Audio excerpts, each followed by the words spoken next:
नमस्कार। अब हम चर्चा करते हैं हमारी जो सांख्यिकी विधियों के सूत्र हैं जिनके द्वारा हम अपना जो आंकड़ा है उसकी गणना करते हैं। तो प्रमुख रूप से हम बस सूत्रों का ही यहाँ पर अध्ययन करेंगे और एक साथ देखेंगे कि कौन कौन से सूत्र हैं और किस किस प्रकार से हमको उसको अध्ययन करना है। तो जैसे कि आप जानते हैं कि दो प्रकार के सांख्यिकी विधियाँ हमारी यूज़ होती हैं। जब हम रैंडम सैम्पलिंग करते हैं, पैरामीट्रिक टेस्ट होता है, तो उसमें हमारी जो सांख्यिकी यूज़ होती है, टी टेस्ट है, एफ टेस्ट है, काई स्क्वायर है। इसके अलावा जब हम नॉन पैरामीट्रिक की बात करें या अप्रसंभाविक हो, मतलब रैंडम नहीं हो, हम अगर बायस होके या किसी उद्देश्य के लिए या किसी विशेष परिस्थिति के लिए हम सैम्पलिंग करते हैं, तो उसमें जो हमारे टेस्ट यूज़ होते हैं उसमें आपका है साइन टेस्ट, विल्कॉक्सन, मान विटनी, फ्रीडमैन, केएस और आपका रन परीक्षण। तो इनके हम सूत्रों को देखेंगे एक साथ। तो आपकी बात आती है टी टेस्ट। तो टी टेस्ट हम कब चूज करें, ये भी बात आ जाती है यहाँ पे कि हम किसी शोध में कौन से सांख्यिकी पद्धति का इस्तेमाल करेंगे। हमको सार्थक अंतर प्राप्त करना है या हमको उसमें सहसंबंध देखना है या हम जो भी रिजल्ट फाइंड आउट करें या जो भी परिकल्पना हमने बनाई उसको टेस्ट कर रहे हैं, तो हम कौन सी विधि से उसका कैलकुलेशन करेंगे। क्या हम कोई भी विधि प्रत्येक शोध में हम इस्तेमाल कर सकते हैं? तो ऐसा नहीं है। विशेष परिस्थितियां होती हैं विशेष आपकी सांख्यिकी प्रविधियों के चयन में। जैसे जब हम दो चरों के बीच में अंतर संबंध देखें या अंतर देखें, तो उसमें हम जो टेस्ट यूज़ करते हैं, पैरामीट्रिक की बात करें तो हम टेस्ट यूज़ करते हैं टी टेस्ट को। और अगर नॉन पैरामीट्रिक देखें तो हम मान विटनी का यूज़ करते हैं। तो ऐसे ही आपकी होती हैं, दो से अधिक आपका चर है तो उसमें देखना है हमको, तो प्रसरण या एफ टेस्ट हम उसमें यूज़ करते हैं। तो अब बात करते हैं टी टेस्ट की। टी टेस्ट में हम दो प्रकार से आपके फॉर्मूले को देखेंगे। एक तो असमान चर या जो रैंडम चर है जिसमें कोई संबंध नहीं है, दूसरा समान चर जिसमें आपको कोई सहसंबंध मिलता हो, दो ऐसे चर जो एक दूसरे से जुड़े हों। ज़्यादातर हम ऐसे चर लेते हैं जिसमें कोई संबंध नहीं होता। सूत्र आपका एक ही है, T is equal to m1 minus m2 upon SD या सिग्मा टी। यही सूत्र आपका इसमें भी है, लेकिन यहाँ जो है इसका वैल्यू बदल जाता है। m1 आपका पहले समूह का मध्यमान है, m2 आपका दूसरे समूह का मध्यमान है। एसिडी की गणना हम कैसे करते हैं? एसिडी क्या है? आपकी दो मध्यमानों के बीच में जो मानक त्रुटि आपकी होती है। प्रथम समूह और द्वितीय समूह में जो आपने मध्यमान निकाले उनके बीच जो मानक त्रुटि है वही आपकी सिग्मा डी या एसिडी होती है। इसकी वैल्यू होती है आपका sigma square m1 plus sigma square m2 का under root. Sigma square m1 की जगह हम लिख सकते हैं s1 स्क्वायर अपान n1 और सिग्मा स्क्वायर m2 की जगह लिख सकते हैं s2 square upon n2। s जो है यहाँ पे मानक विचलन है और n आपकी क्या है? आकार है, साइज है। जब हम कभी भी 30 से कम आपकी सैंपल लेते हैं जनसंख्या में से, तो वहाँ n न लिख के n-1 हो जाता है, और अगर 30 से अधिक है तो वहाँ पे आपका n ही होता है, क्योंकि ज़्यादा आप जितना सैंपल लेंगे उतना अच्छा आपका डाटा कंक्लूजन देगा। तो एनपीसी पे भी उतना ही ज़्यादा आपका फॉलो करेगा, क्योंकि जितने ज़्यादा डाटा उतना ज़्यादा मध्यमान पे आपका स्कोर रहेगा और आपका एनपीसी बनेगा। तो इसलिए यहाँ पर यह सूत्र होता है। अगर इसमें डिग्री ऑफ फ्रीडम जब हम मान चेक करने लगते हैं, देखते हैं, तो n1 प्लस n2 माइनस 2, अलग अलग कंडीशन में डिग्री ऑफ फ्रीडम अलग होता है। टोटल अगर 50 है तो डिग्री ऑफ फ्रीडम आपका 50 माइनस 1 होता है। लेकिन अगर दो आपके ग्रुप्स हैं, तो एक में 25 है दूसरे में 25 है, तो पहले 25 माइनस है दूसरे में 25 माइनस है, तो क्या हो जाएगा? 25 25 50 माइनस 2। तो डायरेक्ट हम लिख सकते हैं कि n1 प्लस n2 माइनस 2। यही बात करें अगर ये दोनों चर समान हो, उसमें कुछ सहसंबंध हो, तो उसमें यही एसिडिन सेम टर्म इतना रहेगा, लेकिन इसके साथ क्या जुड़ेगा, जैसे आपका sigma T is equal to under root sigma square M1 plus sigma square M2 minus 2R sigma M1 sigma M2।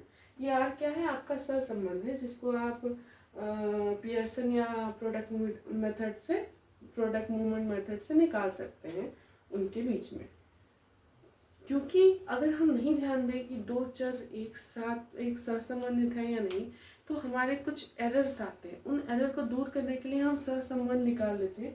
अगर सहसंबंध गुणांक आपका दिखा रहा है कि हाँ पॉजिटिवली या नेगेटिवली जो भी है, तो हमको यहाँ पे ये फॉर्मूला लगाना चाहिए।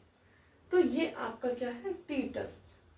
टी टेस्ट के बाद हम बात करते हैं एफ टेस्ट की। इसको प्रसरण गुणांक भी कहते हैं। जब दो से अधिक चर हो हमारे कैलकुलेशन के लिए, तो हम एफ टेस्ट को पैरामीट्रिक टेस्ट के अंतर्गत लेते हैं। F is equal to M S B upon M S W. यहाँ एम एस बी क्या है, बी मतलब आप क्या कह सकते हैं, यहाँ पे बाह्य है, और डब्ल्यू क्या है, आपका आंतरिक है। मतलब सेम कंडीशन आपका यहाँ पे रहता है। एम एस बी कैसे निकालते हैं, एम एस बी इज क्या होता है, बाह्य माध्य वर्ग योग। मतलब जो आपका एस एस बी है अनुमानित, और बटे आपकी स्वतंत्रता कोटि डी एफ बी। ऐसे ही आंतरिक भी निकालते हैं, एस एस डब्ल्यू अपान डी एफ डब्ल्यू। कुल माध्य वर्ग योग कितना होगा, S S T upon D F T. मतलब आपका अनुमानित और आपकी बटे स्वतंत्रता कोटि। इसमें कई जो आपके सांख्यिकीय विद्वान होते हैं, वो उसमें एक संशोधन पद यहाँ से भी घटाते हैं। वो संशोधन पद अगर आपको निकालना हो, तो आपका सिग्मा एक्स का होल स्क्वायर अपान n होता है।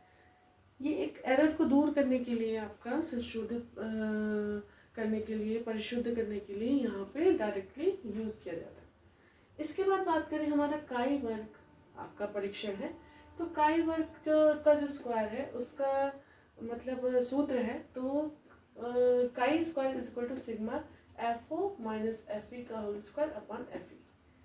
F0 आपका अवलोकित आवृत्ति होता है, मतलब ऑब्जर्व, और FE जो आपका होता है प्रत्याशित या एक्सपेक्टेड आपकी आवृत्ति होती है। यहाँ ध्यान रखना, जो DF होता है, मतलब क्योंकि ये स्क्वायर है, तो यहाँ आवृत्ति का मतलब F का स्क्वायर मतलब K माइनस 1 होता है। इस प्रकार से इसका कैलकुलेशन किया जाता है। अब हम आ जाते हैं अप्रसंभावी परीक्षणों में। तो सबसे पहले चिन्ह या साइन टेस्ट की बात करें, तो इसका जो फॉर्मूला होता है z is equal to 2x plus 1 upon under root n minus under root n। x क्या होता है, यहाँ पे जो हम वैल्यू आपकी निकाले रहते हैं, और आपका जो n होता है मतलब कुल संख्या चीज, मतलब कुल आवृत्ति कहिए या कुल संख्या कहिए, वह होता है। विल्कॉक्सन सुमेलित जो आपका टेस्ट होता है, इसमें जो फॉर्मूला है z is equal to T minus n into n plus 1 upon 4 upon under root n into n plus 1 into 2n plus 1 upon 24। तो ये आपका क्या यहाँ पे हमको जानना है, n तो आपको पता ही है कि आपका संपूर्ण आवृत्ति या संपूर्ण संख्या है। यहाँ पर t क्या है, t आपका समान चिन्हित क्रमों का छोटा योग है। यहाँ हमने x देखा परिगणित मान, यहाँ हमने t नया देखा, t क्या है, समान चिन्हित क्रमों का छोटा योग। अब हम बात करते हैं मान विटनी यू टेस्ट की। तो इसमें हम निकालते हैं ऐसे u1 plus u2 is equal to n1 into n2। इससे इजिली हमारा निकल जाता है। फिर हम u1 और u2 को क्या करते हैं, कैलकुलेट कर लेते हैं। तो u1 और u2 में इतना ही अंतर है कि यहाँ पे n1 रहता है, यहाँ पे आपका n2 रहता है। तो u1 is equal to n1 n2 plus n1 into n1 plus 1 upon 2 minus sigma r1। Same है processor, u2 is equal to n1 n2 plus n2 bracket में n2 plus 1 upon 2 minus sigma r2।